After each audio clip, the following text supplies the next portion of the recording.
Hello parents, this is Mr. Moore, the principal at Powdersville Elementary School, and this is your PVES In the Know video newsletter for the month of September 2017. This video newsletter is meant to front load the month of September for you to give you some important announcements and dates, as well as some recognitions and celebrations. Some great things obviously going on at Powdersville Elementary School. We will begin our video newsletter, as we always do, with our profile of a South Carolina graduate, reminding you that we are challenged to work with our students and bring them world-class knowledge, world-class skills, and life and career characteristics that will serve them beyond their years at Powdersville Elementary School and into their college and career years. So that is a focus for us at Powdersville Elementary and across the state of South Carolina. We want to say thank you for attending our orientation nights. They were very crowded, which is wonderful. We always enjoy the community support given to us. It was great to meet all of our returning students, and then certainly, especially, our new students to Powdersville Elementary School. We hope you learned a lot and were able to take care of most of that checklist that was given to you as you entered.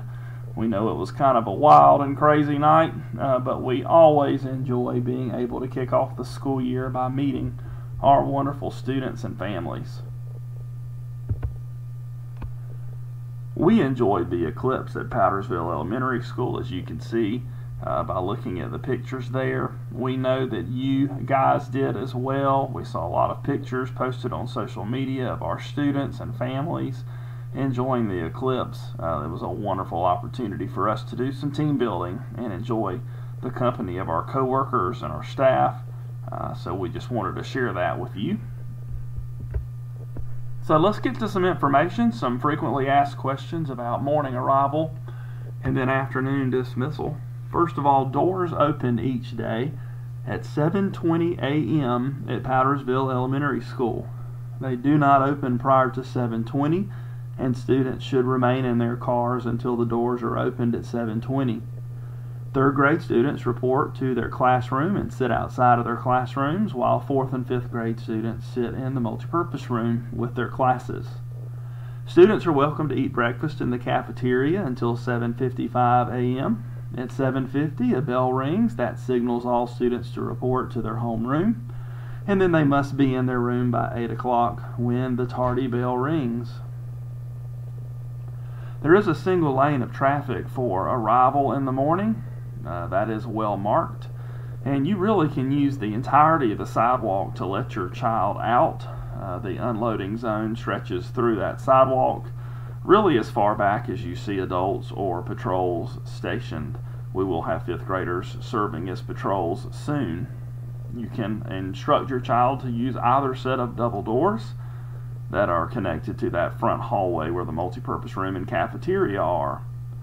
All visitors must enter through the front office and sign in. Obviously, the first few days of school, we know that parents wanted to walk their children to class. As we get comfortable with our routines and procedures, we're going to ask that all visitors go through the front office. Obviously, this is a safety measure. In the afternoon, the bell rings at 2:35. This is when all students are dismissed from their classes. I do want to clarify, 2:35 is not when we start our car line. It is when students are dismissed for the school day. We start our car line closer to about 2:40 or a few minutes after, once third graders have reported to the cafeteria for dismissal and fourth and fifth graders have reported to the multipurpose room. As you know, we run 2 lanes for dismissal, and the loading area is marked by our staff, one holding a stanchion and chain at the front of the loading area, the other holding the stanchion and chain at the back of the loading area. Students are asked to wait behind the yellow line on the sidewalk until we give them the direction to load. That is a safety measure. If your child is not outside upon your arrival in the loading zone, we're going to ask you to pull around and park, and we'll send them over to you through the crosswalk. And then you must pick up in our car line. Don't park in the overflow lot and walk up to the door and ask for your child to be dismissed, as we want to be fair to everyone. So make sure that you pick your child up through the car line. And then, of course, please make sure you're not on your cell phone while in our loading area. That also is a big safety concern for us, as we want you as the adult and the driver to be very focused on all of our wonderful students who are loading, and we certainly want you to let us know if you have concerns about the car line in the morning or afternoon. That will continue to improve over the next several weeks. We do have a high volume of traffic up and down Hood Road, and so that will cause delays that are inevitable.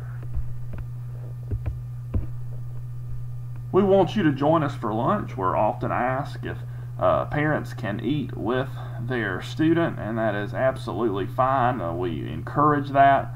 You will need to bring your license and sign in through the main office to do so. You'll wait for your child's class to arrive in the cafeteria, and then we have a special table that's been prepared just for our visitors so they can eat lunch with their student. It's located near the teacher table. Also, if you're going to bring treats for a birthday, for instance, please remember to let your child's teacher know in advance, and especially our nurse, as many treats, such as cupcakes, need to be approved in advance due to some severe allergies that are present in many of our classrooms. So please make sure the nurse is able to check those. If for some reason that they don't meet our requirements, specifically related to tree nuts and peanuts, then we may not approve that to be delivered to students in the cafeteria. After lunch is over, we're going to ask parents and visitors to please report back to the office to make sure they sign out through the main office. Additional information here at the beginning of the year. Again, we want to remind you that all visitors need to check in and out through our main office for safety reasons. Make sure that you've signed up for My Homework and Seesaw, two major ways that you need to stay connected to your child's classroom. Don't forget to pay the instructional fee of $12 per student, as well as the iPad protection plan of $29. Checks for that can be made payable to PVES and sent to school through your child. Students will be map testing in our computer labs throughout the month of September. We just want you to know that if they come home and let you know that they are testing, they'll be testing specifically in the areas of math and reading. And this is just information that our teachers will use to inform them and help them in the classroom.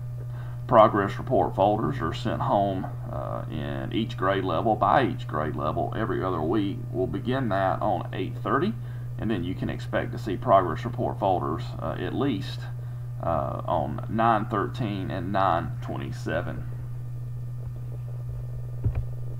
Fall pictures are coming up. Sounds awful funny to say that when it's 90 degrees outside, but we do have fall pictures scheduled for 4th and 5th grade on Thursday, August the 31st. And then 3rd grade students, as well as students in Miss Marino's class, will have picture day on Friday, September the 1st. We usually try to take these pictures in the morning prior to lunch, and there will be a makeup day that we will announce later. Labor Day is coming up Monday, September the 4th, and there is no school. We hope you enjoy the long weekend with your family. Students are working on their iPads right now. Teachers are helping students set those up to be used for instructional reasons. They are set to be sent home each evening on Tuesday, September the 5th. Just a few reminders about the iPads. They are district owned and loaned to students.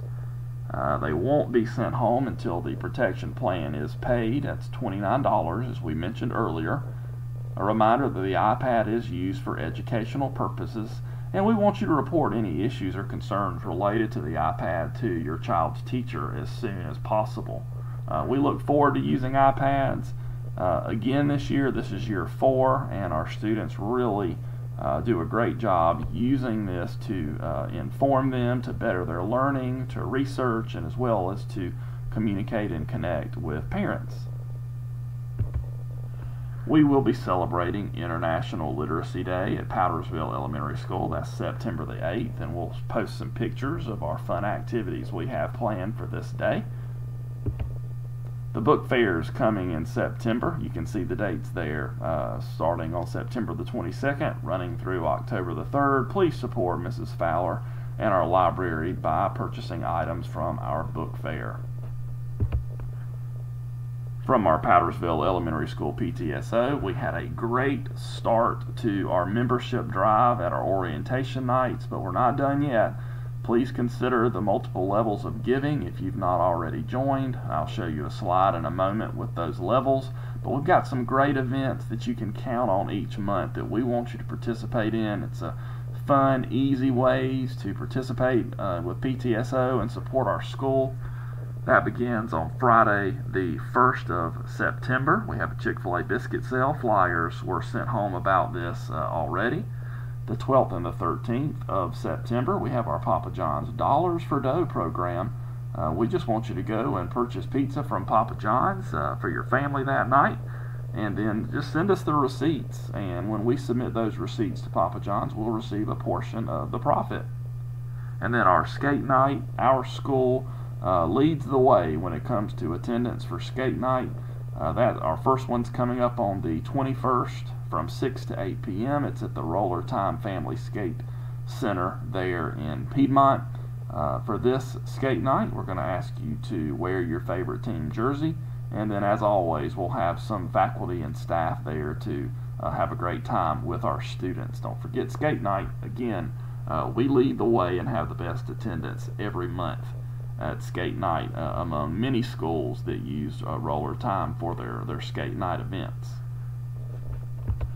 Again, I mentioned PTSO membership. There are various packages that you see there on the screen. Please consider these packages, and what you can give is a way to support our school. There are some excellent gifts and surcease there based on the membership package that you choose. You can certainly contact your child's teacher if you do not have one of these forms, and they'll get one to you. But we want obviously 100% membership, as our PTSO is such a great support to our classrooms, our teachers, and specifically our students. Thanks to Ms. Shumpert and her PTSO board for their leadership. Mark your calendars, 5th graders. The 5th grade dance is scheduled at Powdersville Elementary School for Friday, September 22nd from 6 to 7:30 p.m. It's going to be a fun Friday night. More details are going to be sent home at a later date, but we want you to go ahead and put it on the calendar. This is an event approved for 5th graders from Powdersville Elementary School, and then there are a few participating schools in Anderson School District 1 that are invited to attend as well. And then parents, if you can help us out, we need some 5th grade parents to help plan the event and then be there to volunteer the night of the event. Here is our PRIDE acronym. Ms. Tollison and I met with each grade level on the first day of school and really enjoyed doing so. And we talked about being purposeful, being respectful, being innovative, being determined, and then obviously and ultimately being excellent. Here at Powdersville Elementary School, our teachers followed up by some more specific activities that went into a little more depth and detail involving each one of these words. We want you to use this at home as a means to connect with us, and we want this to be a common language. This is what we're all about at Powdersville Elementary School. And then last but certainly not least, as we wrap up our In the Know video newsletter for September 2017, please connect with us. We want to communicate often. We believe successful communication is a key to building a great culture at Powdersville Elementary School, and certainly making sure that our parents are well informed and up to date, so you know how to support us and support your child. So you can connect on Facebook by following us on Facebook. You can certainly make sure that you're following us on Twitter, Instagram, and then we have a remind text messaging alerts that you can sign up for as well. Obviously, we send out this In the Know video newsletter. We send out email blast as well. And then I mentioned Seesaw and My Homework. Make sure you check with your child's teacher if you still have not been able to connect via those means. Parents, thanks for a great start to the school year. We had a tremendous first week, and we look forward to a great September. Please let us know if we can be of any assistance to you. Have a great day.